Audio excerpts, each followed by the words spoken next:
Just 1 minute.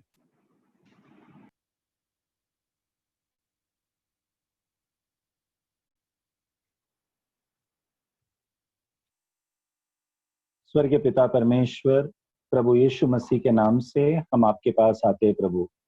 धन्यवाद परमेश्वर, और एक मौका आपने इस प्रकार से दिया आपका वचन के द्वारा सीखने के लिए और वचन समझने के लिए, आपके इच्छाओं को जानने के लिए और आपके वचन के अनुसार जीने का उस मकसद से हम वचन का अभ्यास करते हैं प्रभु।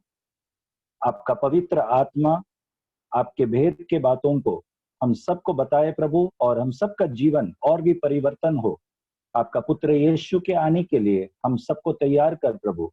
यहाँ पर उपस्थित हर एक को आशीष कर प्रभु। ये प्रार्थना यीशु के नाम से मांगते, आमीन।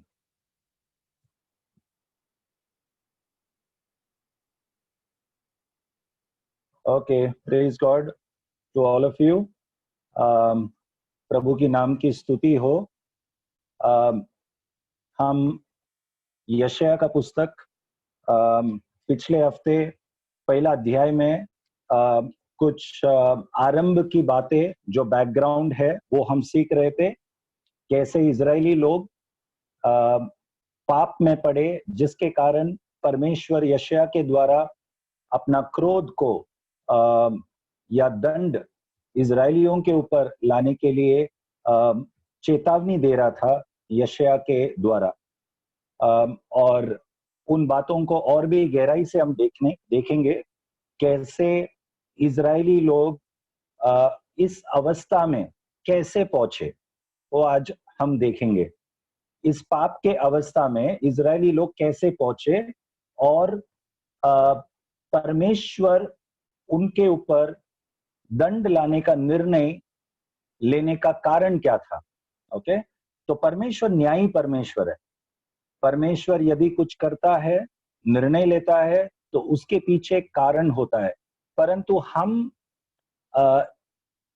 हमारे व्यक्तिगत जीवन में जब हम देखते हैं कि कुछ परेशानी या कुछ ऐसे परिस्थिति जो बहुत ही कठिन है, जब हम सामना करते हैं, हम केवल इतना ही सोचते हैं कि प्रभु ये क्यों हो रहा है। और हम अक्सर मनुष्य एक ऐसे सोच में पड़ जाते हैं कि क्यों ऐसे हो रहा है, और हम फट से प्रभु के वचन, केवल उन वचनों को याद करते हैं जो परमेश्वर ने चंगाई बोला है, या अगर कठिन परिस्थिति है तो परमेश्वर हमें छुटकारा देने वाला परमेश्वर है।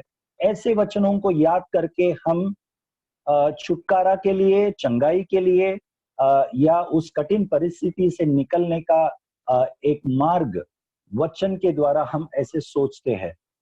परंतु आज हमें ये सोचना या याद रखना जरूरी है कि केवल चंगाई जरूरत नहीं, केवल चंगाई या केवल छुटकारा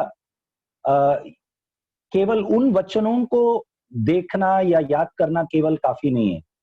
परंतु उसके पहले हम अपने आप को प्रश्न पूछना ये जरूरी है, जब कुछ बीमारी या कठिन परिस्थिति का सामना जब होता है हमारे जीवन में, या विपरीत परिस्थिति का जब सामना होता है, तभी हम ये सोचना जरूरी है, प्रश्न पूछना अपने आप को ये जरूरी है कि ये क्यों आया, क्या ये मेरे पाप के कारण आया। अपने आप को जांच कर देखना ये बहुत जरूरी है। ओके, तो ये एक बहुत बड़ा सीख हम मसीह लोग लेना बहुत जरूरी है, क्योंकि आज के तारीख में, आज के समय पर हम मसीह लोग अक्सर, क्योंकि ऐसा हम देखते आ रहे बाकी मसीह लोगों को करते हुए, हम जब से विश्वास में आए, और हम ज्यादातर प्रचारकों को भी देखते हैं करते हुए कि बीमारी है तो चंगाई, कठिन परिस्थिति है परमेश्वर का वचन को याद करो और क्लेम करो। परंतु हम इतिहास यदि देखेंगे, इजराइल का इतिहास देखेंगे, और परमेश्वर कैसे इजराइलियों के साथ पेश किया, व्यवहार किया परमेश्वर, वो जब हम देखेंगे तब हमें एहसास होगा कि छुटकारा और चंगाई के पहले अपने आप को जांच के देखना, और ये कठिन परिस्थिति यदि परमेश्वर ने हमारे जीवन में लाया है तो हम मन फिराना बहुत जरूरी है, क्योंकि हर कठिन परिस्थिति, हर बीमारी शैतान से नहीं है। ये हम हमारे हृदय के गहराई में डालना बहुत जरूरी है इन अंतिम दिनों में।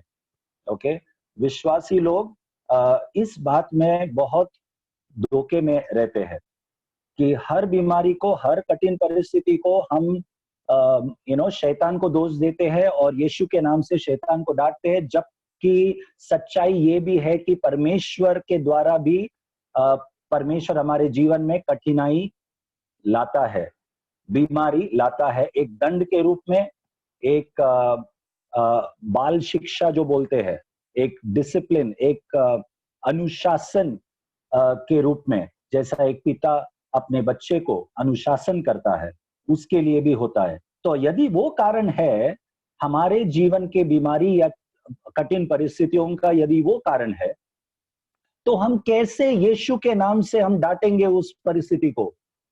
तो हम परमेश्वर के विरुद्ध ही डांट रहे, परमेश्वर के ही नाम से। तो इन बातों को समझना बहुत जरूरी है। इसीलिए मैं ये विश्वास करता हूं कि हम अपने आप को पहले पूछना जरूरी है, जांचना जरूरी है कि क्या मैंने कुछ गलत किया है, परमेश्वर ये क्यों हुआ। थोड़ा रुक कर हम निर्णय लेना जरूरी है, तब परमेश्वर जरूर हमें बताएगा और पवित्र आत्मा हमारे अंदर एहसास दिलाएगा यदि हमारे पाप के कारण वो गलत चीज हमारे जीवन में, या कठिन परिस्थितियां, मुसीबतें पाप के कारण यदि हो रहा है, तो परमेश्वर जरूर हमें, पवित्र आत्मा हमें एहसास दिलाएगा। वहां पर शैतान को डांटने की कोई जरूरत नहीं है। ओके, केवल हमें मन फिराने की जरूरत है और चंगाई हमारे वश में है। ओके, सो इन बातों को हम देखेंगे आज, विशेष करके इजरायलियों के जीवन में। जो हमने यशायाह का पहला अध्याय में कुछ बातें जो देखा, यशायाह नबी के द्वारा परमेश्वर इजरायलियों को चेतावनी दे रहा है और बहुत ही दुखी हृदय से परमेश्वर कह रहा है कि मेरे ही लोग मुझे नहीं जानते। ओके, और एक बार हम पढ़ेंगे वो वचन और फिर इस अध्याय के गहराई में जाएंगे हम। पहला अध्याय का 3रा वाक्य। बैल तो अपने मालिक को और गधा अपने स्वामी की चरनी को पहचानता है, परंतु इस्राएल मुझे नहीं जानता, मेरी प्रजा विचार नहीं करती। हाँ, तो बहुत कुछ चीज हमने पिछले हफ्ते देखा, कैसे इजरायली लोगों के विषय में परमेश्वर ये कहता है कि मेरे ही लोग मुझे नहीं जानते। ओके, हमने ये भी देखा था कि केवल हम परमेश्वर को जानना काफी नहीं है, परंतु परमेश्वर हमें जानना भी जरूरी है। ओके, तो it's a two way relationship. और परमेश्वर हमें कब जानेगा? जब हम उनके व्यवस्था के अनुसार आज्ञा पालन करते हुए हम जिएंगे, तब परमेश्वर गर्व के साथ कह पाएगा कि ये मेरा प्रिय पुत्र है जिससे मैं प्रसन्न हूं। ओके, नहीं तो हम उनको न जानते हुए भले हम बड़े बड़े काम यीशु के नाम से भी करें, तो परमेश्वर का क्या कहना होगा हमारे बारे में कि मैं कदापि तुम्हें नहीं जानता। ओके, तो हम परमेश्वर को जानना और परमेश्वर हमें जानना, ये बहुत जरूरी है। इजराइल के पाप का इस अवस्था, इजराइल का परमेश्वर से दूर जाने का जो अवस्था है, जो परिस्थिति आ गया है, वो एक दिन में नहीं, बहुत सालों से ये हुआ। Okay, so the backsliding of Israelites happened over a period of many years. Okay, ये हमारे लिए एक चेतावनी है कि हम प्रभु से दूर एक दिन में नहीं जाता। प्रभु को त्यागना, ये जो शब्द है, वो एक दिन में नहीं होता। ओके, धीरे धीरे करके जब हम छोटे छोटे बातों को अनदेखा करते हैं, परमेश्वर के राज्य के विषय के छोटे छोटे बातों को जब हम आसानी से ले लेते हैं, जब हम टाल देते हैं, ओके, तब बड़ी बड़ी बातें हो जाता है थोड़े सालों के बाद. Okay, so let us be careful about those small things that we take very casually. Okay, like I explained to you last week, a simple thing like going on time to a Sunday service. कितने बार pastor Jacob बोला है. Okay, तो समय पर जाना, ये इसमें हमारे पवित्रता को कुछ नहीं दिखाता है. ओके, समय, इसका कहने का मतलब ये नहीं कि सब कोई जो समय पर आता है वो उसका मन साफ है या पाप से दूर है, वो नहीं है. परंतु समय पर आने का एक हमारे बाहरी जो कार्य है, our outside actions are the inside state of heart. जब हम समय पर आने का एक प्रयास करते हैं, उसका मतलब हम परमेश्वर को मान देते हैं हमारे हृदय में. ऐसे छोटे छोटे बातों को लेकर सुबह को जब हम उठते हैं, हमें परमेश्वर के मुंह को देखना है, हमें वचन पढ़ना है, प्रार्थना करना है, बाकी कुछ भी चीज करने के पहले. ओके, तो परमेश्वर की राज्य को प्राथमिकता देना, ये हमारे लिए अहमियत वाली बात होना बहुत जरूरी है. ओके, जब वो नहीं होता तब हम धीरे धीरे करके पाप में गिर पड़ते हैं और परमेश्वर से दूर जाते हैं. अब इजराइल, इस देश, इजरायली लोग कैसे परमेश्वर से दूर गए, हम आज दूसरा इतिहास का पुस्तक, उसका 26 अध्याय से लेकर 31 अध्याय तक हम देखेंगे. दूसरा इतिहास का पुस्तक 26 अध्याय से 31 अध्याय तक, second Chronicles chapter 26 to chapter 31. इसमें हम इजरायलियों का इस पाप भरा अवस्था में पहुंचने का कारण क्या था. यशायाह नबी के समय पर, जब यशायाह भविष्यवाणी कर रहा था, उस समय पर और उनके भविष्यवाणी करने के पहले इजराइल कौन से अवस्था में था. इन 4 राजाओं के समय पर, जो यशायाह का पहला अध्याय का पहला वाक्य में 4 राजाओं का नाम लिखा है, जिन राजाओं के राज के समय पर यशायाह ने भविष्यवाणी किया. उन राजाओं का नाम क्या है? उजिया, जोथाम, आहाज और हेजेकिया, जो यहूदा राज्य का राजा है. ओके, तो इन राजाओं के समय पर इजराइल कैसे पाप में गिरता गया. ओके, उसका मूल कारण इन राजाओं का परमेश्वर के प्रति जो व्यवहार था, ये भी था.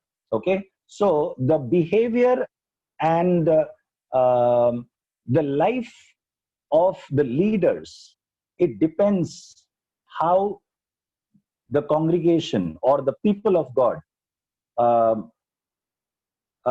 live a holy life. Okay, परमेश्वर के नियुक्त किए हुए अगुवाइयों के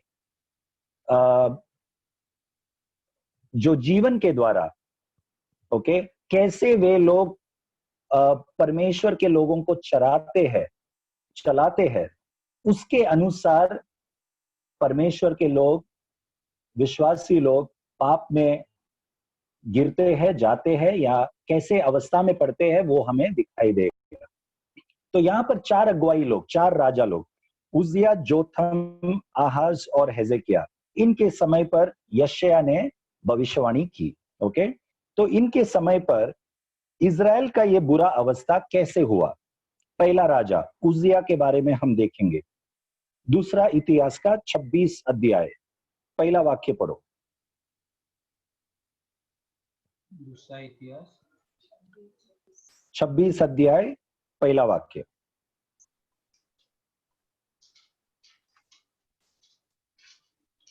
सेकेंड क्रॉनिकल्स चैप्टर 26. या तब सब यहूदी प्रजा ने उजिया को लेकर, जो 16 वर्ष का था, और उसके पिता अमरिया के स्थान पर राजा बनाया. आगे.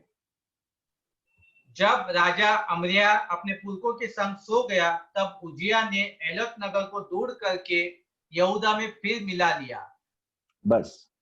तो उजिया राजा के बारे में जो यशायाह के पुस्तक में पहला अध्याय के पहला वाक्य में लिखा है, उनका इतिहास ये है। क्या है? उजिया कौन से उम्र में राजा बना? 16वां उम्र में, 16 साल का था तभी राजा बना। और कितने साल तक वो राज किया? तीसरा वाक्य पढ़ो। 52 वर्ष तक। जब उजिया Yes. राज्य करने लगा तब वह 16 वर्ष का था और यरूशलेम में 52 वर्ष तक राज्य करता रहा। यरूशलेम में वो 52 वर्ष तक राज करता रहा। यरूशलेम मतलब मैंने आपको पहले भी कहा था, यहूदा राज्य का राजधानी है यरूशलेम। इजराइल ये देश दो भागों में बांटा गया है। उत्तर देश जो है वो इजराइल था, जिसका राजधानी समरिया था, और दक्षिण देश जो है वो यहूदा था, जिसका राजधानी यरूशलेम था। तो यहूदा का राजा उजिया बना 16वां साल में उम्र में, ओके, और 52 वर्ष तक वो यरूशलेम में राज किया, ओके। और एक बहुत अच्छी बात उसके बारे में लिखा है 4 वचन में, वर्स 4। जैसे उसका पिता अमस्या किया करता था, वैसा ही उसने भी किया, जो यहोवा की दृष्टि में ठीक था। सो जैसे उजिया का पिता अमस्या किया करता था, वैसे ही उजिया ने भी किया। क्या किया? जो यहोवा के दृष्टि में ठीक था, उन बातों को किया। So in English it says, and he did what was right in the sight of the Lord. So यहां पर जब लिखा है कि उजिया ने परमेश्वर यहोवा के दृष्टि में जो भी सही था, जो भी प्रसन्न था परमेश्वर को, वही किया, जैसा उसका पिता अमज्या ने किया। तो हमें उजिया के पिता के बारे में एक अंदाजा मिलता है, कुछ खबर मिलता है कि उसका पिता परमेश्वर का भय मानता था, परमेश्वर को जो प्रसन्न था वो करता था। और वचन में लिखा है कि उजिया भी वही करता था जो उसका पिता ने किया। He did what was right in the sight of God. तो आप बोलो, ये अच्छी बात है कि एक राजा जो परमेश्वर के दृष्टि में सही है वही चीज करता है, ये अच्छी बात है या बुरी बात है? अच्छी बात है, right? So it's a good thing, and this is how he began. इस प्रकार से उजिया राजा अपना अपना अपना राज यहूदा के ऊपर राज करना जो शुरू किया, इस प्रकार से किया, ओके। लेकिन हम इस अध्याय में आगे बढ़ते बढ़ते हम देखेंगे कि उजिया आगे जाकर परमेश्वर के इच्छा के अनुसार नहीं जिया, वो मार्ग से भटक गया और इजरायली लोगों को भी पाप करने के लिए उत्साहित किया, ओके। सो इससे हम क्या सीखते हैं? जैसे मैं हमेशा कहता हूं, हम इजरायली लोगों के बारे में सीख रहे हैं।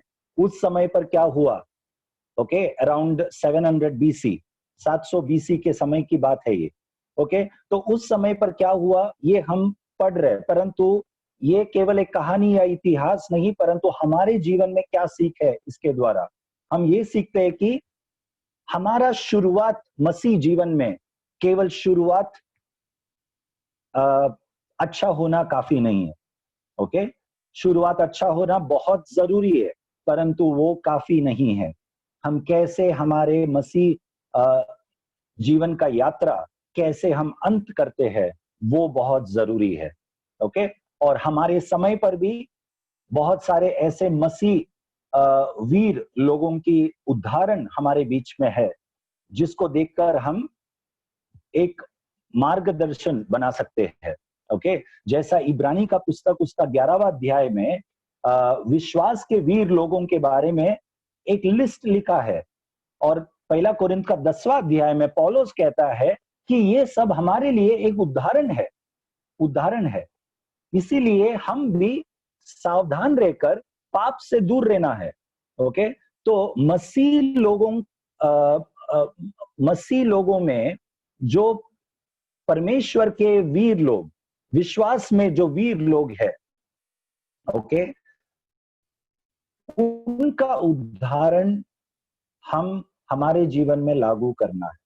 ओके, तो केवल उस समय पर ही नहीं, परंतु हमारे समय पर भी, आज के दिन में भी, जब ज्यादातर प्रचारक लोग या परमेश्वर के दास लोग गलत मार्ग में गलत शिक्षण देकर भटक जाते हैं, इसका मतलब ये नहीं कि सही उदाहरण वाले प्रचारक लोग नहीं है, आज के समय पर भी है। ओके, आपने खबर सुना होगा, रवि जकरिया जो बहुत बड़ा परमेश्वर का दास, वो आज गुजर गए।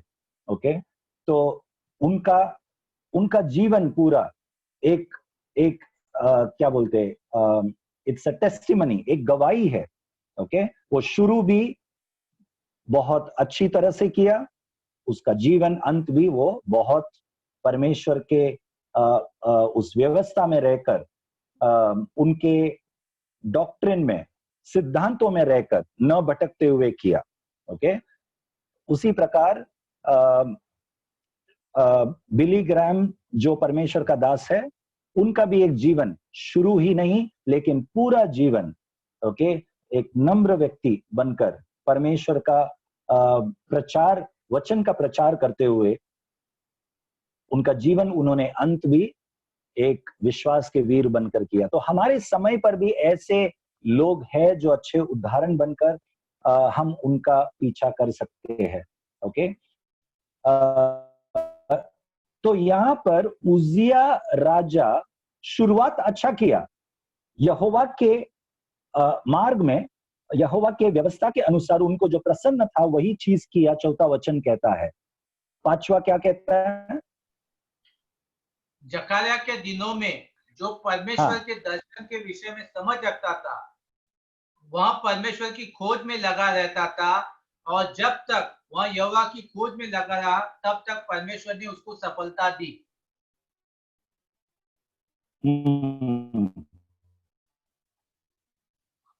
दूसरा एक गुण, ओके, वो किसके खोज में लगा रहता था? पैसे के खोज में। बराबर, सब सुन रहे हैं? पैसे के खोज में नहीं।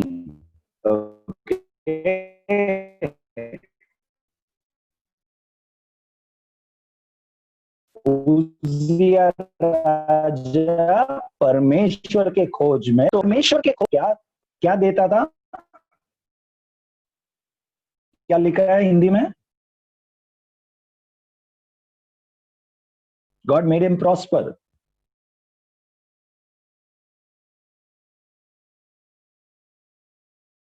The Pinto is not there.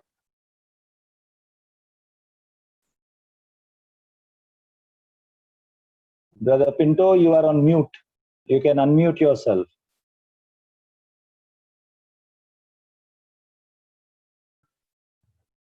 Yes. Okay, yeah. So 5वां वचन का अंत में क्या लिखा है?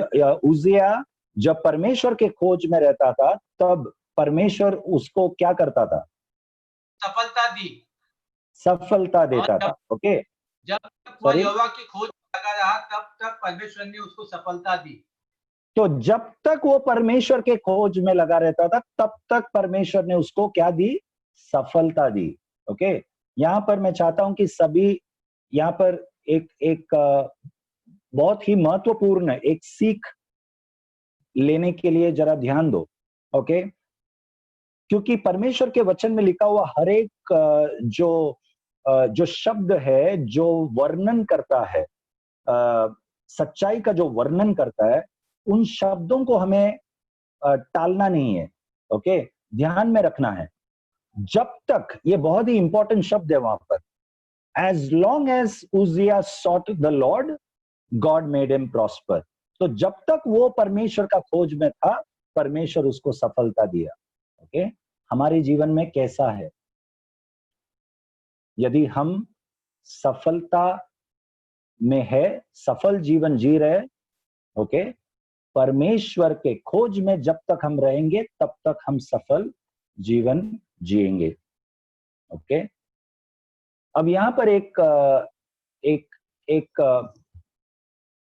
एक मुश्किल बात है। सफलता का अर्थ हमें समझना बहुत जरूरी है। हम सबके हिसाब से सफलता का अलग अलग अर्थ होगा। ओके, कोई शायद सोचता है कि यदि मेरा पगार बहुत अच्छा है, पगार बहुत ज्यादा है, मुझे प्रमोशन मिला है, या बच्चे शायद सोचेंगे स्कूल में मुझे या कॉलेज में बहुत अच्छा परसेंटेज मिला, मतलब मैं सफल जीवन जी रहा हूं और परमेश्वर मुझसे प्रसन्न है। नहीं, ये सबूत नहीं है। हमारा पैसा, हमारा प्रमोशन, हमारा ये नहीं है सफलता, ये नहीं है सफलता। ओके, मुझे याद नहीं है कौन कौन सा वो प्रचारक था जो हमारे चर्च में आए थे, शायद जैक पोनेन था या कोई और था, कोई भी होने दो। उन्होंने एक बात कहा, सफलता, success is God being pleased with me and God blessing me. Okay, परमेश्वर मुझ पर प्रसन्न होना, ये सफलता है। ओके, मुझे प्रमोशन मिले या ना मिले, मुझे चंगाई मिले या ना मिले, ओके, मेरे पास ज्यादा पगार हो या ना हो, परमेश्वर मुझसे प्रसन्न है, ये मेरे लिए सफलता है। ओके, हमारे हर एक जरूरतों को परमेश्वर पूरा करेगा, पूरा करेगा। वो परमेश्वर हमारे जरूरतें 5,000 के पगार से भी कर सकता है पूरा, और 1,00,000 वाले पगार से भी कर सकता है। ओके, तो इसमें कोई शक नहीं होना चाहिए। हमने पिछले शनिवार को निर्गमन का पुस्तक से मूसा के बारे में हमने देखा। परमेश्वर ने मूसा को केवल एक चीज पूछा, तेरे हाथ में क्या है? मूसा ने कहा लाठी। उस लाठी केवल काफी था परमेश्वर मूसा को सफलता देने के लिए। Okay, so God is not looking at how much salary we have or how much bank balance we have, if we had promotion, then God can use us in our workplace. No, that is not what God is looking at. Okay, ऐसा देखा जाए तो यूसुफ का जीवन को आप गौर करके देखो, यूसुफ के जीवन में प्रमोशन हुआ या डिमोशन हुआ? जब से परमेश्वर ने उसको दर्शन दिया, तब से यूसुफ डिमोशन हो रहा है उसके जीवन में, कोई प्रमोशन नहीं है। ओके, अपने पिता के घर से मिद्यानी लोगों के हाथों में एक खड्डे में गिर जाना, वहां से बिक जाना, अपने ही भाइयों के हाथों से मिद्यानी लोगों के हाथों में बिक जाना, फिर वहां से मिस्र देश में बेच देना, वहां से फिर गलत आरोप लगकर जेल में पड़ना। ये यूसुफ के जीवन में प्रमोशन है या डिमोशन है? एक अच्छा परिस्थिति है या कठिन परिस्थिति है? ओके, तो कठिन परिस्थिति है। ओके, प्रमोशन नहीं है, कुछ भी अच्छा नहीं हो रहा है उसके जीवन में।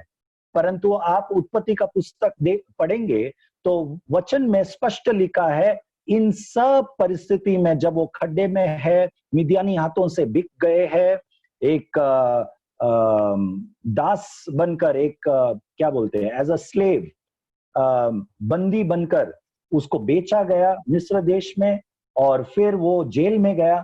ये सब परिस्थिति में वचन एक चीज कहता है यूसुफ के बारे में, कि परमेश्वर यहोवा यूसुफ के साथ था। ओके, यूसुफ के जीवन में कुछ अच्छा नहीं हो रहा था, परंतु परमेश्वर यहोवा उसके साथ था। That is prosperity. Okay, that is being prosperous. हाथ खाली है, ओके, पूरी तरह से लूट लिया है, ओके, बेबस होकर पड़ा है, बट गॉड इज प्लीज्ड, परमेश्वर प्रसन्न है। ओके, तो जब तक हम परमेश्वर के खोज में है, तब तक सफलता, परमेश्वर हमें सफलता देता है। और वो सफलता क्या है? परमेश्वर हमसे प्रसन्न होना, परमेश्वर हमारे साथ रहना, God being with us. Okay, that is prosperity. तो अगले बार आप जब भी प्रॉस्पेरिटी ये शब्द आप सुनोगे, आप सक्सेस, एक मसीह व्यक्ति होने के कारण जब आप सक्सेस को, इस शब्द को आप सुनोगे या याद रखोगे, तभी एक ही चीज सोचो, परमेश्वर मुझसे प्रसन्न है क्या? वो है सक्सेस। परमेश्वर मेरे जीवन से प्रसन्न है क्या? Is God with me? ये इस बात का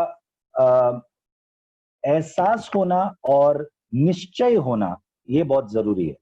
ओके, यदि हम बहुत अच्छा मार्क्स लाए और बहुत तरक्की करे काम काज में, लेकिन परमेश्वर साथ में नहीं है, तो that success is not a success. Okay, so Uzziah परमेश्वर के खोज में था और सफलता प्राप्त किया। आगे क्या हुआ? 9वां वाक्य पढ़िए। फिर उजिया ने यरूशलेम के कोने के फाटक और तराई के फाटक और शयनपनाह के मोड़ पर गुम्मट बनवाकर दूर किए। ओके, अब ध्यान रखो, हम कंपैरिजन कर रहे हैं, हम तुलना कर रहे हैं इजरायली लोगों का हमारे आज के तारीख में हमारे जीवन के साथ। उजिया, जोथम, आहाज और हेजेकिया राजा के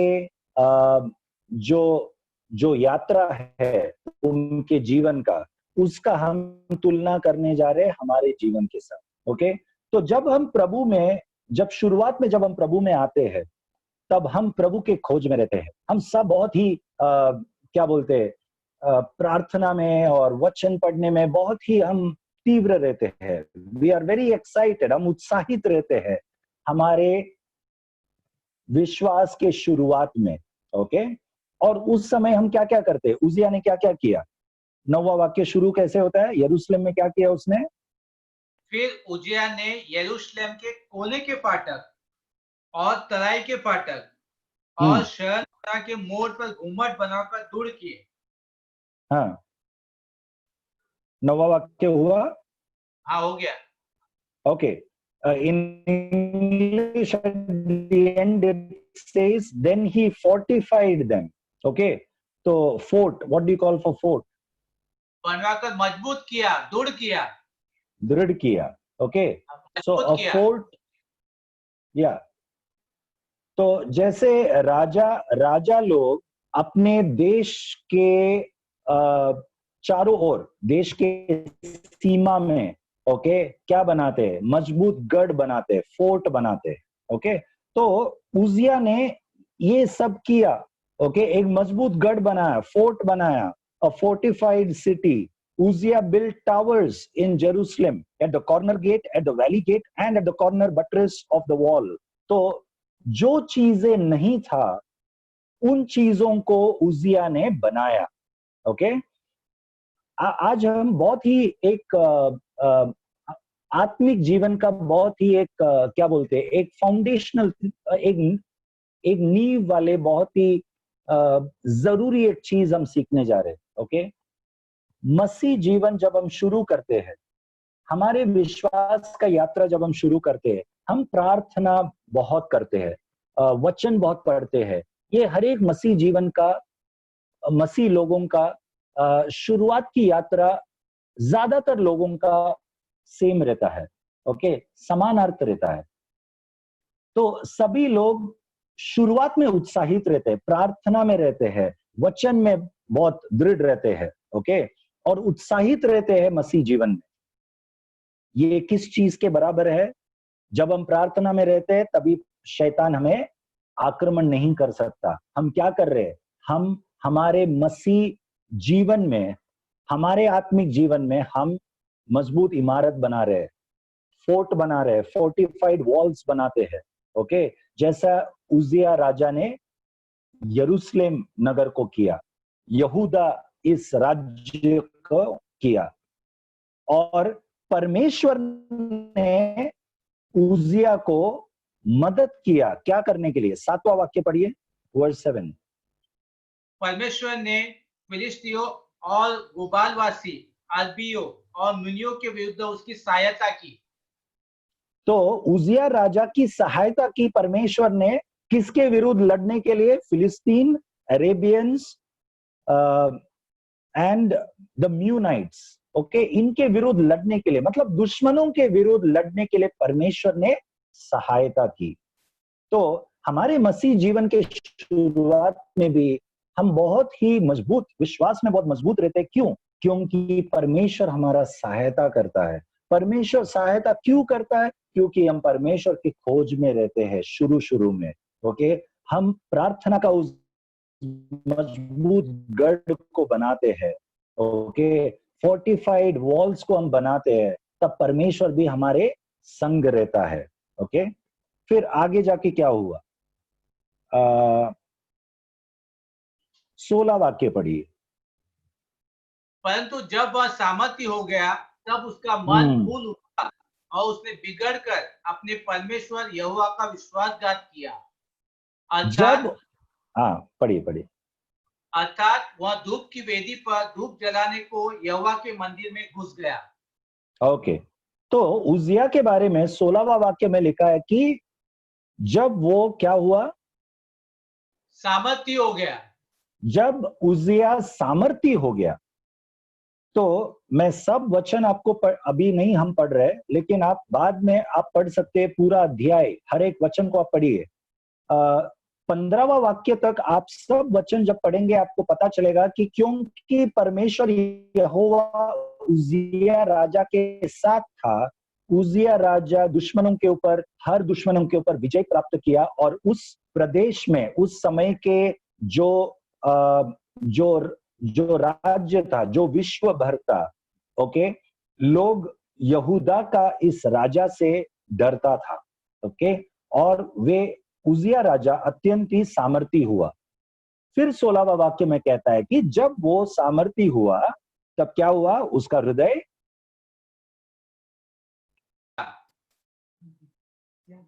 sorry, your voice was breaking, उसका मन फूल उठा, उसका मन फूल उठा। ओके, फूल उठा। He became haughty, he became proud. वो बहुत ही what do you call for proud? घमंडी, घमंडी, घमंडी, घमंडी हुआ। ओके, घमंडी हुआ। यस, क्या किया वो? उसने बिगड़कर अपने परमेश्वर यहोवा का विश्वासघात किया। परमेश्वर यहोवा का विश्वासघात किया। ओके, विश्वासघात, ये शब्द कहां पर इस्तेमाल होता है हमारे आज के तारीख में? जब एक पति अपने पत्नी के साथ विश्वासघात करता है, या एक पत्नी अपने पति के साथ विश्वासघात, एक प्रेम संबंध में ये शब्द इस्तेमाल होता है। पति पत्नी के जो पवित्र संबंध में ये इस्तेमाल होता है अक्सर, विश्वासघात करना। ओके, परमेश्वर का और हमारा जो संबंध है ये उसी प्रकार है। ओके, एक प्रेम का संबंध। Okay, God is our husband, परमेश्वर हमारा पति समान है। ओके, और हम उनके जो कलीसिया है वो परमेश्वर का द ब्राइड, दुल्हन है। ओके, और हम दुल्हन होने के नाते हम यदि परमेश्वर के साथ विश्वासघात करेंगे, ओके, परमेश्वर प्रसन्न नहीं रहता। हम कौन से चीजों में विश्वासघात कर सकते हैं? ओके, जिन चीजों को हम खोज रहे थे पहले, हमारे मसीह जीवन के शुरुआत में हम जिन चीजों के खोज में थे, उन्हीं चीजों से हम मुंह फेर लेना और दूसरे सांसारिक चीजों के खोज में यदि हम जाएंगे तो वो परमेश्वर यहोवा के प्रति वो विश्वासघात है। ओके, परमेश्वर ने जिन चीजों से हमें आशीष किया, उन्हीं चीजों हमारे लिए एक विश्वासघात का कारण नहीं बनना चाहिए। जैसे हमने शनिवार को इजरायली लोगों के बारे में देखा निर्गमन का पुस्तक में, जब मिस्र देश से परमेश्वर ने इजरायली लोगों को छुड़ाया, तब वहां के सोना और चांदी वगैरह परमेश्वर ने एक प्रबंध इजरायली लोगों के लिए किया, वहां से दिया। ओके, वो एक आशीष के रूप में उनके आगे के यात्रा में एक प्रबंध के रूप में परमेश्वर ने उनको दिया था। ओके, परंतु वही आशीष परमेश्वर और इजरायली लोगों के बीच में विश्वासघात का कारण बना, जब निर्गमन का 32 अध्याय में इजरायली लोग उसी सोना और चांदी से एक मूर्ति बनाया और कहा कि ये हमारा परमेश्वर है जिसने हमें मिस्र देश से छुड़ाया। So when the blessings that God gave us becomes a hindrance between us and God, okay, that is a very dangerous thing. What are the blessings God has given us? परमेश्वर ने हमें किन चीजों से आशीष किया है? हमें बच्चों से आशीष किया है। हमारे बच्चे परमेश्वर की ओर से एक आशीष है। ओके, हमारा कामकाज परमेश्वर ने हमें आशीष दिया है। पैसे, ओके, गाड़ी, घर, छत दिया है, ये परमेश्वर का एक आशीष है हमारे लिए। लेकिन यही चीजों के पीछे जब हम ऐसे लग जाते हैं कि हमारे पास समय नहीं रहता परमेश्वर के लिए,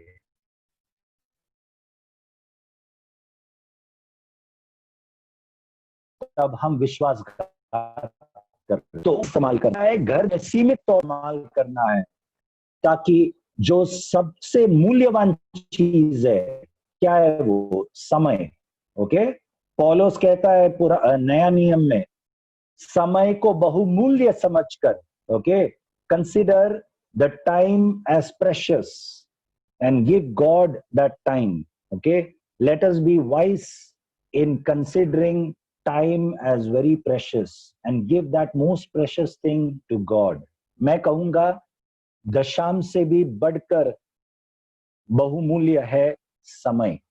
ओके, हम सब शायद कलीसिया में दशांश देते होंगे ये सोचकर कि हमने हमारा ड्यूटी पूरा किया है, लेकिन उस दशांश से भी बढ़कर समय है। हम प्रभु को समय नहीं देकर हम कलीसिया में दशांश देंगे, कोई फायदा नहीं है। प्रभु को समय देना बहुत जरूरी है, क्योंकि वो अति कीमती है, समय कीमती है। ओके, परमेश्वर के साथ उजिया राजा ने क्या किया? विश्वासघात किया। कैसे किया? परमेश्वर के मंदिर में जाकर उसने क्या चढ़ाया? पढ़िए। वह धूप की वेदी पर धूप जलाने को यहोवा के मंदिर में घुस गया। धूप के वेदी पर धूप जलाने के लिए यहोवा के मंदिर में घुस गया। अब इसमें बुरी बात क्या है? ओके, यहोवा के मंदिर में उजिया राजा जो यहोवा को मानता है, ये राजा यहोवा के मंदिर में घुसा, धूप जलाने के, धूप चढ़ाने के उस जगह में धूप जलाने लगा। He started burning incense on the altar of incense to God. Okay, ये इंसेंस वो चीज है, धूप वो चीज है जो आप निर्गमन का पुस्तक हम जब अभ्यास कर रहे हैं, हम आगे जाके 21 अध्याय में हम पढ़ेंगे, वो बाद में पढ़ेंगे शनिवार को। परंतु सारांश में मैं कहता हूं, परमेश्वर ने ये आज्ञा पुरोहित लोगों को, याजक लोगों को, लेवी लोगों को ये आज्ञा दिया था कि ये सेवकाई करने के लिए, मंदिर का सेवकाई लेवी लोगों को था, यहूदा गोत्र के लोगों को नहीं था। ओके, तो उजिया जो है यहूदा गोत्र का व्यक्ति है, इसीलिए वो राजा बना है। ओके, परंतु जो याजक करना चाहिए वो काम उजिया राजा जाकर करने लगा, परमेश्वर के मंदिर में धूप जलाने। ओके, और जब एक याजक परमेश्वर के मंदिर में धूप जलाता है, तब वो धूप का जो धुआं है जब ऊपर जाता है, तब परमेश्वर उस धूप की धुआं से प्रसन्न होकर, प्रसन्न एक धूप परमेश्वर अपना प्रकटीकरण वहां पर करता है।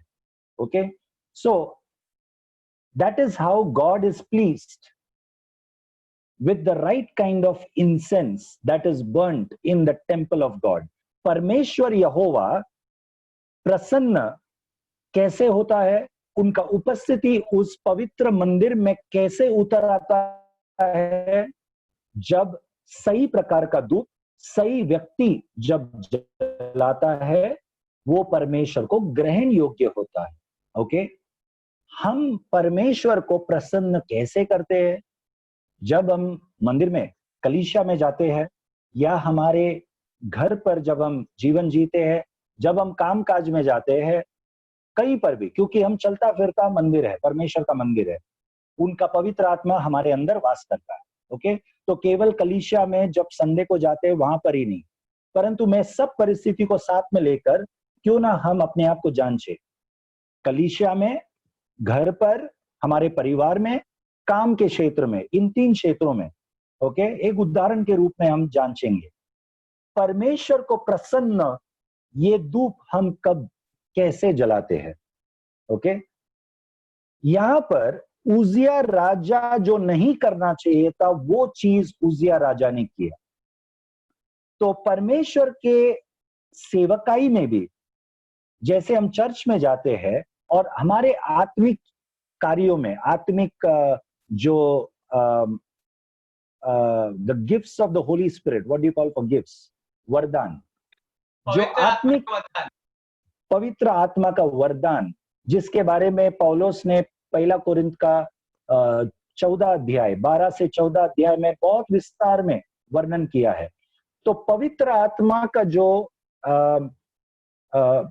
वरदान है, the gifts of the Holi spirit, it is very clearly written there, God gives the gifts to each one as he wills. परमेश्वर जैसा इच्छा रखता है वैसे परमेश्वर हर एक को उनका पवित्र आत्मा का वरदान देता है। तो आपको जो वरदान दिया है, मैं यहां पर एक उदाहरण लेना चाहता हूं सबके समझ के लिए। जैसे पिंटो ब्रदर है, उनको अनुवाद करने का, ट्रांसलेशन करने का गिफ्ट परमेश्वर ने दिया है। ओके, वरदान दिया है, इसीलिए वो कलीसिया में अनुवाद करते हैं। यदि परमेश्वर ने मुझे वो गिफ्ट नहीं दिया है अनुवाद करने का, परंतु मुझे मुझे अच्छा लगता है, इसीलिए मैं जाकर वचन का अनुवाद करूं, यदि परमेश्वर ने वो वरदान नहीं दिया है और वो चीजों को मैं करूं, तो वो परमेश्वर को ग्रहण योग्य नहीं है। ये यहां पर एक सीख हमें लेना बहुत जरूरी है। ओके, तो परमेश्वर ने मुझे वो वरदान नहीं दिया है, ये समझ मुझे कब आएगा? जब मैं वरदानों के खोज में रहूंगा। इसीलिए पौलुस कहता है कि वरदानों के खोज में रहो। और हम में से कितने लोग पवित्र आत्मा के वरदान पाने के लिए परमेश्वर के चरणों में बैठकर प्रार्थना करते हैं? जब हमने उन अध्यायों का अभ्यास किया था, मुझे अभी भी याद है, शार्लेट सिस्टर के घर पे हम जब बाइबल स्टडी में थे, तभी हम पढ़ रहे थे पवित्र आत्मा का वरदान के बारे में। तब हम सबको मैंने कहा था कि पवित्र आत्मा का वरदान पाने के लिए प्रार्थना करो और पाओ, क्योंकि परमेश्वर चाहता है कि हर एक को पवित्र आत्मा से अभिषेक करे और हर एक के अंदर कम से कम एक वरदान परमेश्वर उंडेलना चाहता है। ओके, कोई भी व्यक्ति, मसीह व्यक्ति ऐसा नहीं है जो एक भी वरदान का नहीं, एक वरदान कम से कम है। किसी किसी के अंदर अनेक वरदान है, पौलुस की तरह। ओके, वो परमेश्वर की इच्छा के अनुसार। लेकिन यदि हम वरदान के खोज में नहीं रहेंगे, परमेश्वर से हम पाएंगे नहीं। ओके, तो हम नहीं जानेंगे कि हमारे अंदर क्या वरदान है और उसका परिणाम क्या होगा। यदि मैं नहीं जानता हूं मेरे अंदर क्या वरदान है, तो मैं आत्मिक सेवकाई में, परमेश्वर के भवन में, मैं उन चीजों को, उन सेवकाई को मैं करूंगा जो मेरे वरदान में नहीं है। Okay, I hope we all understand that. इसीलिए वरदानों को जानना बहुत जरूरी है, उसके खोज में रहना बहुत जरूरी है, ताकि जिस दिन हम जानेंगे कि परमेश्वर ने मुझे अभिषेक किया है इन वरदानों से, हम केवल उन वरदानों को इस्तेमाल करेंगे उनके सेवकाई में मरते दम तक। जैसे रवि जकरिया का मैं उदाहरण यदि दूं, परमेश्वर ने उनको जो अपोलोजेटिक जो एक सेवकाई है, दूसरों को परमेश्वर के हमारे इस मसीह विश्वास का कारण देना, हम क्यों विश्वास करते हैं उसका कारण और कारण समझाना कि हमारा विश्वास ये एक इसीलिए पूरे जीवन उन्होंने इस बुलावट और इस वरदान का को ध्यान में रखते हुए सेवकाई किया, और परमेश्वर का उनके जीवन में जो दौड़ था वो दौड़ उन्होंने पूरा की। ओके, तो वरदानों को समझना बहुत जरूरी है। मेरे जीवन में मार्च 26 मार्च 2002, मुझे अभी भी याद है, मैं जिस रूम में अभी बैठा हूं, इसी रूम में यहां पर मैं पीछे घुटने टेक कर परमेश्वर से पवित्र आत्मा का सामर्थ के लिए मैं प्रार्थना कर रहा था। ओके, और करीब 1 हफ्ते तक मैं उपवास में था। उपवास में रहकर मैं प्रार्थना कर रहा था, प्रभु मुझे पवित्र आत्मा का सामर्थ चाहिए।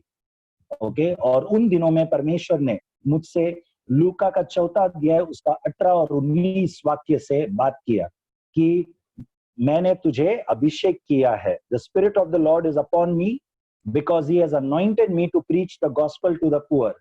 तो उस आवाज को वचन के द्वारा मैंने बहुत ही स्पष्ट रीति से मैंने उस दिन सुना। वो एक अलग अनुभव था मेरे जीवन में। ओके, परमेश्वर का वचन जब मैंने उस प्रार्थना के समय पर जब मैंने ये वचन को पढ़ा, तब एक अलग ही अनुभव था। परमेश्वर स्पष्ट रीति से इस वचन के द्वारा मुझसे बात कर रहा है, ये मेरे जीवन में स्पष्ट हुआ। उस दिन से परमेश्वर का मेरे जीवन में बुलावट क्या है, वरदान क्या है, सुसमाचार सुनाने का, उसके लिए परमेश्वर ने मुझे बुलाया है, बंदी ग्रह को छुड़ाने के लिए, और to heal the broken hearted, जो टूटा हुआ मन के दिल के लोग हैं उनको समझाना, ओके, उनको काउंसिल करना। तो तब से मैं ध्यानपूर्वक मेरे जीवन में जब मैं देखता हूं, जब पीछे मुड़ के देखता हूं, मेरा कुछ बनावट या योजना के बिना परमेश्वर स्वयं ऐसे परिस्थितियां मेरे जीवन में लाए इस बुलावट के बाद कि मैं काउंसलिंग में लोगों को अलग अलग परिस्थितियों से छुटकारा प्राप्त करने में परमेश्वर ने, ये मैं नम्रता से मैं कहता हूं एक गवाही के रूप में, कि परमेश्वर ने इस्तेमाल किया। ओके, और सुसमाचार लोगों को सुनाने में, सुसमाचार सुनाकर उनको शिष्य बनाने में, ओके, परमेश्वर कैसे इस्तेमाल किया, ये मैं मेरे जीवन में ही एक गवाही है। ओके, तो मैंने ये क्यों उदाहरण आपको कहा, क्योंकि यदि आप परमेश्वर के बुलावट के लिए और उनका वरदान के उस खोज में रहेंगे, ओके, तो परमेश्वर आपके जीवन में कौन सा वरदान दिया है ये आपको स्पष्ट तौर से पता चलेगा। ओके, और फिर जीवन भर आप उस वरदान को इस्तेमाल करते हुए प्रभु का सेवकाई करो। Okay, that will be success for you, वो आपके लिए सफलता होगा। ओके, यहां पर उजिया राजा, उनका जो बुलावट था राजा बनकर सेवकाई करना, वो छोड़कर किसी और का बुलावट, याजकों का बुलावट का सेवकाई करने लगा। Okay, so what we learn from this is, even though you are doing God's work, भले आप परमेश्वर का सेवकाई कर रहे, परंतु ये काफी नहीं है कि आप प्रभु के भवन में आप प्रभु का सेवकाई कर रहे, परंतु आपका बुलावट का सेवकाई कर रहे, क्या वो जानना जरूरी है। ये करने का वरदान नहीं मिला, वो जाकर आराधना भी करेंगे, वो परमेश्वर को ग्रहण योग्य नहीं है। ओके, तो ऐसे कई उदाहरण हमारे जीवन में है। तो जब उजिया राजा ने ये गलत काम किया, 16वां वाक्य, दूसरा इतिहास 26 अध्याय उसका 16 वाक्य, तब क्या हुआ उजिया के जीवन में? 17 वाक्य पढ़िए। पर अजाया याजक उसके बाद भीतर गया और उसके संग यहोवा के 80 याजक भी जो वीर थे गए। उन्होंने उजिया का राजा को सामना करके उससे कहा, ए उजिया, यहोवा के लिए धूप जलाना तेरा काम नहीं, हारून की संतान अर्थात उन याजकों का ही काम है जो धूप जलाने को पवित्र किए गए हैं। तू पवित्र स्थान से निकल जा, तूने विश्वासघात किया है, यहोवा परमेश्वर की ओर से यह तेरी महिमा का कारण न होगा। तूने विश्वासघात किया है, एक मिनट, तूने विश्वासघात किया है। हम किन चीजों से परमेश्वर का विश्वासघात कर सकते हैं? हमें ऐसा लगेगा कि यदि हम परमेश्वर को छोड़ के मूर्ति पूजा में जाएंगे तो ही हम विश्वासघात करेंगे। नहीं, सेवकाई के अंदर भी हम विश्वासघात कर सकते हैं। ओके, प्रभु ने जिस सेवकाई के लिए मुझे बुलाया है वो सेवकाई छोड़कर यदि मैं कुछ और सेवकाई करूं तो वो भी विश्वासघात हो सकता है। ओके, तो हम सोचेंगे कि हम तो सेवकाई कर रहे हैं, हम तो प्रभु का कार्य कर रहे हैं। जरूरी नहीं है कि वो विश्वासघात नहीं है। ओके, कि वो भी विश्वासघात हो सकता है। So let us understand the depth of the meaning of the word trespasses, transgression towards God, विश्वासघात करना परमेश्वर के विरुद्ध। ओके, इसका अर्थ हम समझना बहुत जरूरी है। तो यहां पर उजिया ने विश्वासघात कैसे किया? किसी और का सेवकाई कर कर। तब परमेश्वर, अंत में क्या लिखा है आखिरी वाक्य, वो 18 का आखिरी में, यहोवा परमेश्वर की ओर से यह तेरी महिमा का कारण न होगा, यह तेरी महिमा का कारण न होगा। You shall have no honour from the Lord God because of this. Okay, तो और दूसरी बात हम यहां पर सीखते, और एक बात सीखते हैं, जब उजिया राजा ने ये गलत काम किया तब याजकों ने क्या प्रतिक्रिया किया?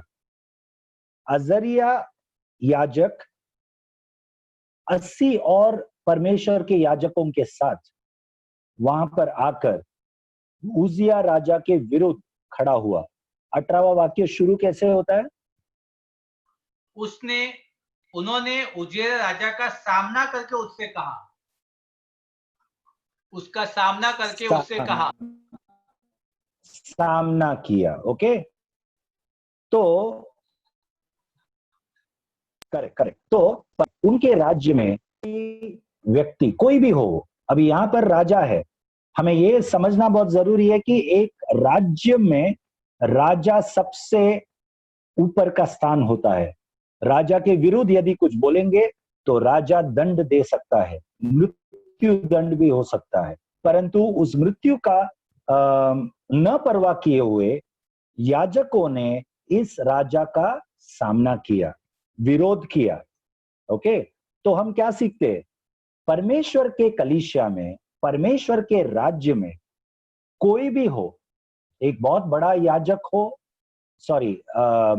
याजक हो या कोई भी एक बहुत बड़ा परमेश्वर का दास हो या कोई भी हो, परमेश्वर के वचन के विरोध यदि कुछ करता है, ओके, तो आप और मैं, कोई भी कहने के लिए अधिकार है हमें। ओके, परमेश्वर के लोग परमेश्वर के वचन के विरुद्ध यदि कोई कुछ करता है तो कहने का अधिकार हमें है। ये गलतफहमी कई विश्वासियों के मन में है कि यदि परमेश्वर का दास या एक प्रचारक या कोई पास्टर कलीसिया में कुछ गलत, यदि वचन के द्वारा कुछ गलत अनुवाद या गलत चीज बोला या कुछ गलत सिखा रहा है या गलत कर रहा है, तो हम तो केवल विश्वासी, हम क्या कर सकते हैं? ऐसे नहीं है। हम ये समझना जरूरी है कि वचन के ऊपर कोई नहीं है। पास्टर हो, परमेश्वर का दास, नबी हो, कोई भी परमेश्वर का प्रचारक हो या कोई भी हो, ओके, सब वचन के अधीन है, वचन के नीचे है। वचन का अधिकार सबसे प्रथम है, सबसे ऊपर है। तो हमें विश्वासी होने के नाते, यीशु का शिष्य होने के नाते हमें अधिकार है कहने का कि आपने जो कहा है वो गलत है, वचन के विरुद्ध है।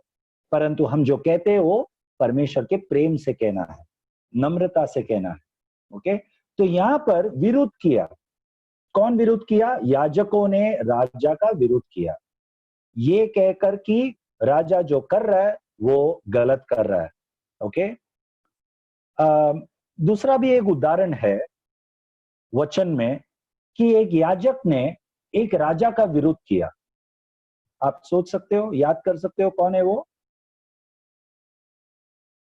दाऊद राजा का विरोध। ओके, नेथन ये भविष्यवक्ता ने किया। ओके, याजक ने नहीं, सॉरी, भविष्यवक्ता ने किया। ओके, जो नेतन भविष्यवक्ता है, जब दाऊद राजा बनकर बेतशेबा के विरुद्ध, ओके, बलात्कार किया, ओके, और परमेश्वर के नजर में वो गलत था, तब एक भविष्यवक्ता नेथन दाऊद राजा के पास जाकर उसको आंखों में आंखें डालकर कहा कि तूने जो किया है वो गलत किया है। तब दाऊद का प्रतिक्रिया क्या था? दाऊद ने मन फिराया और क्षमा मांगा परमेश्वर से। ओके, उस भविष्यवक्ता के विरुद्ध कुछ भी कदम नहीं उठाया। ओके, तो दाऊद ने जो मन फिराया, क्षमा मांगा परमेश्वर से, वो भजन संगीता 53, साम 53, 51, थैंक यू, साम 51 के उस अध्याय में दाऊद राजा का मन फिराव का भजन संगीता है। ओके, यहां पर उजिया राजा के विरुद्ध जब याजकों का समूह विरोध करता है, तब उजिया राजा का प्रतिक्रिया कैसा था देखेंगे हम। 19 वाक्य पढ़ो। तब उजिया धूप जलाने को धूपदान हाथ में लिए हुए झुंझला उठा। वह याजकों पर क्या उठा? हाँ, झुंझला उठा, झुंझला उठा। ही बिकेम फ्यूरियस, वो बहुत ही अत्यंत क्रोधित हुआ याजकों के विरुद्ध। और क्या करने के लिए उठा? धूप जलाने के लिए हाथ में उसने उस पात्र को लिया। हाँ, धूप का उस पात्र को अपने हाथ में लिया। वो जिस चीज का विरोध किया याजकों ने, उसी का विरोध, उसी का पालन न करते हुए उजिया ने धूप जलाने के लिए पात्र लिया और अत्यंत क्रोधित हुआ। तब क्या हुआ? आगे पढ़िए। वह याजकों पर झुंझला रहा था कि याजकों के देखते देखते यहोवा के भवन में धूप की वेदी के पास ही उसके माथे पर कोढ़ प्रकट हुआ। उसके माथे पर, उजिया के माथे पर कोढ़, लेप्रेसी हुआ। ओके, तो कोढ़ का बीमारी उसके ऊपर आ गया परमेश्वर की ओर से, जहां पर वो खड़ा था वहां पर ही। Okay, so the lesson that we learn is, if we do the things, even if it is a ministry, okay, thinking that we are doing ministry, but if it is something which is not our calling, if we do, okay, that is not going to have a good result. Okay, प्रभु का सेवकाई के नाम से हम यदि हमारा बुलावट जो नहीं है वो सेवकाई हम यदि करेंगे, तो वो परमेश्वर के नजर में वो ग्रहण योग्य नहीं होगा।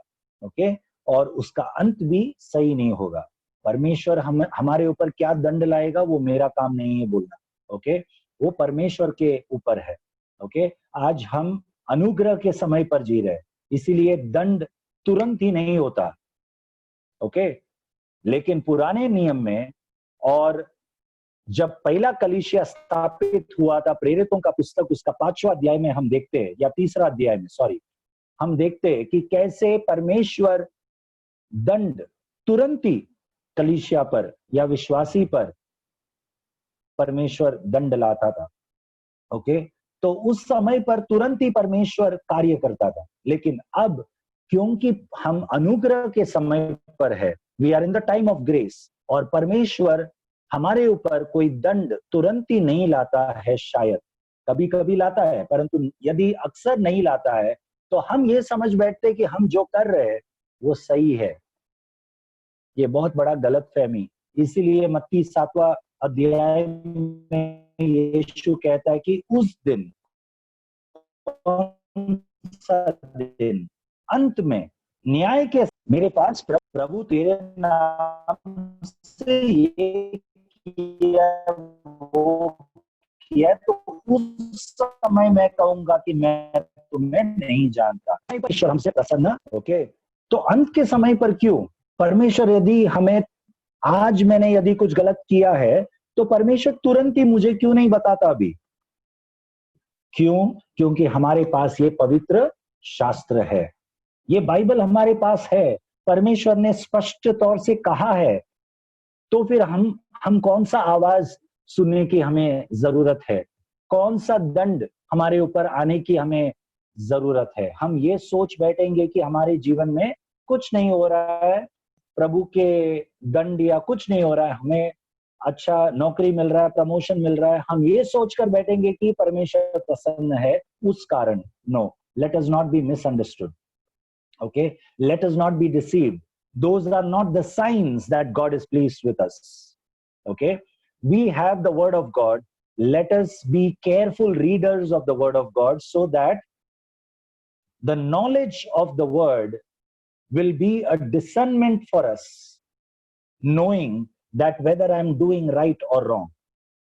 मैंने यदि कुछ गलत बोला है, यदि मैंने कुछ गलत कार्य किया है, यदि मैं कुछ गलत सेवकाई में है, उनके वरदान के अनुसार नहीं है, वो परमेश्वर के वचन के ज्ञान के द्वारा मुझे समझ होना जरूरी है। ओके, एक परख होना जरूरी है। इसीलिए it is very important today that we study the word of God so that the knowledge of God's word will be a discernment factor for us, knowing the difference between right and wrong, so that we can correct ourselves and not fall at the end in God's punishment, okay, upon us. So let us be careful. Let us study the word. Let us know God's word. So उजिया राजा व्यवस्था के अनुसार नहीं किया, तब दंड तुरंत ही उनके ऊपर कोड के समान आ पहुंचा। ओके, एंड आगे पढ़िए 20 वाक्य। अजर्या महायाजक और सब याजकों ने उस पर दुष्टि की, और क्या देखा कि उसके माथे पर कोढ़ निकला है, तब उन्होंने उसको वहां से झटपट निकाल दिया। वरन न जानकर कि यहोवा ने मुझे कोढ़ी कर दिया है, उसने आप बाहर जाने की उतावली की।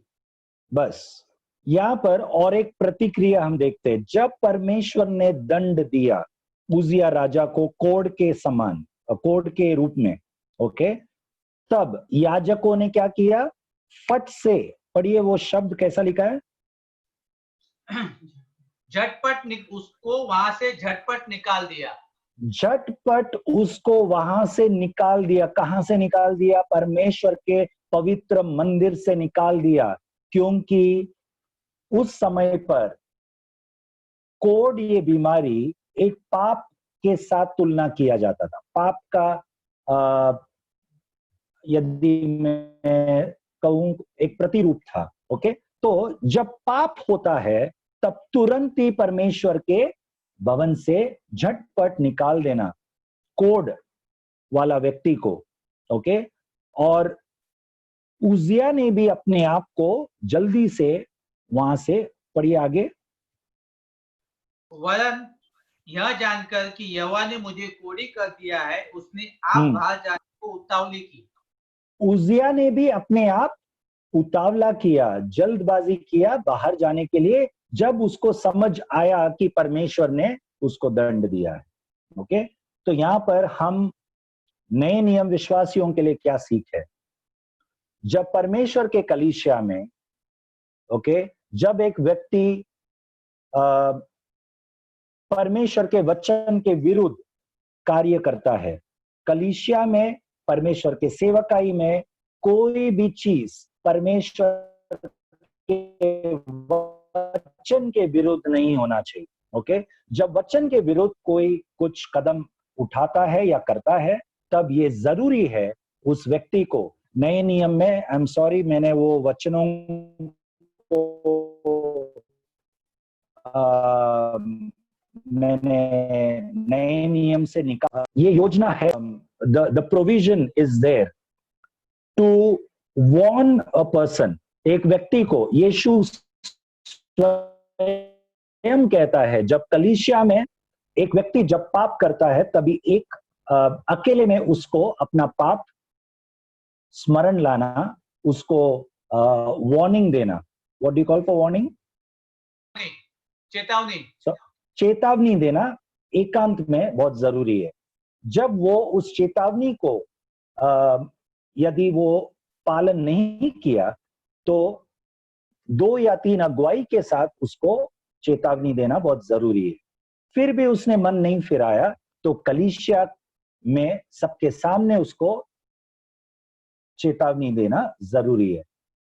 फिर भी उसने यदि मन नहीं फिराया तो उसको कलीसिया से बाहर निकालना। ये प्रबंध नए नियम विश्वासियों के लिए, कलीसिया के लिए प्रबंध है नए करार में। ओके, तो मैं ये देखता हूं कि परमेश्वर के कलीसिया में अक्सर विश्वासी लोग या अगुवाई लोग ये प्रबंध इस्तेमाल करने से हिचकिचाते हैं। ओके, हमें हिचकिचाने की कोई जरूरत नहीं है। ये प्रबंध क्यों किया है? ये प्रबंध इसलिए नहीं कि ये इसका प्रमाण नहीं है कि कलीसिया के विश्वासी लोग या अगुवाई लोग यदि ऐसा कोई कदम उठाएंगे तो उस विश्वासी के प्रति प्रेम नहीं है, ऐसा नहीं है। ओके, प्रेम है, इसीलिए ये कदम उठाना जरूरी है ताकि बाकी विश्वासी लोग के अंदर एक भय आए, परमेश्वर का भय आए, व्यवस्था के प्रति भय आए, परमेश्वर का पवित्रता कायम रखने के लिए एक गंभीरता उनके मन में रहे। ओके, और ये व्यक्ति जिसको कलीसिया से बाहर निकाले या कोई ऐसा कदम, दंड का कदम उठाए, वो प्रेम है इसीलिए उठा रहे ताकि ये दंड देने पर वो व्यक्ति मन फिराकर फिर कलीसिया में जुड़ जाए। ओके, तो पाप अंदर रख के कलीसिया में रहने से बेहतर है पाप से मन फिराकर कलीसिया के बाहर रहकर, उसको बाहर निकालकर वो पाप से मन फिराकर वो पवित्र व्यक्ति बनकर कलीसिया का भाग बने। ओके, तो ये सीख हमें इस अध्याय से भी मिलता है, कैसे उजिया राजा को उसके कोड के कारण याजकों ने झटपट जल्दी से उसको पवित्रता से, पवित्र जगह से बाहर निकाला। ओके, और फिर हम क्या देखते हैं, आगे पढ़िए 21 वाक्य। उजिया राजा मरने के दिन तक कोढ़ी रहा और कोढ़ के कारण अलग एक घर में रहता था, वह यहोवा के भवन में जाने न पाता था। और उसका पुत्र योताम राजघराने के काम पर नियुक्त किया गया और वह लोगों का न्याय भी करता था। बस आज हम यहाँ पर खत्म करेंगे आज का वचन। यहाँ पर उजिया का अंत कैसे हुआ लिखा है, क्या लिखा है कि उजिया एक कोढ़ी व्यक्ति रहकर ही वो मृत्यु का सामना किया, उसका मृत्यु हुआ अंत में। ओके, और वो अंत तक, जब तक उसका मृत्यु हुआ तब तक वो एकांत में अलग से रहता था, वो परमेश्वर के मंदिर में नहीं जा पाया।